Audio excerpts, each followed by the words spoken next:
Card দেখালো এবং বললো যে স্টুডেন্ট ভাড়া নেন, সে ভাড়া নিতে রাজি নয়, অর্থাৎ 50% সে মৌকুফ করতে রাজি নয় এবং তার সাথে খারাপ বিহেভ করছে। এবং এক পর্যায়ে তার সাথে আরো 2-1 স্টুডেন্ট ছিল, তারা যখন এটার প্রতিবাদ করে তাদের গায়ে শ্রমিকরা এই নতুল্লাবাদ বাস স্ট্যান্ডের রূপাতলী বাস স্ট্যান্ডের শ্রমিকরা একত্রিত হয়ে, বাসের হেলপাররা একত্রিত হয়ে তাদের গায়ে আঘাত করে, তাদের উপরে মারধর করে, তাদের উপরে নির্যাতন করে।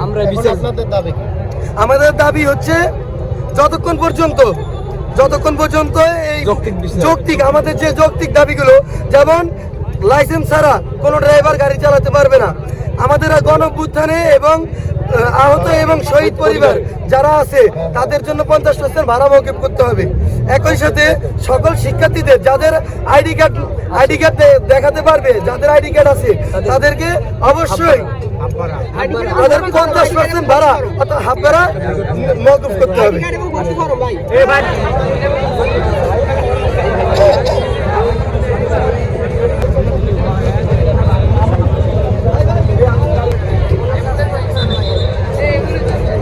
সাথে আমাদের ক্যাম্পাসে স্যাররা আসছে, সেনাবাহিনীর সাথে কথা চলতেছে, তো ওখানে 4টে দফা পেশ করা হবে। তার মধ্যে কিছু আছে যে হাফ ভাড়া এটা নিশ্চয়তা দিতে হবে তাদের, এবং কোনো যাত্রীর সাথে জানি কোনো যাত্রী লাঞ্ছিত না হয় এইটা ক্লিয়ার করতে হবে তাদের। এবং যা এদের যে একটা সিন্ডিকেট আছে, যে ওই সিন্ডিকেটটা ভাঙতে হবে। মানে এরা ম্যাক্সিমাম দিন বলে যে এখানে 10টা মালিক সমিতি, তো যদি একজনের সাথে বসতে চায় তখন বলে 10টা মালিক সমিতি।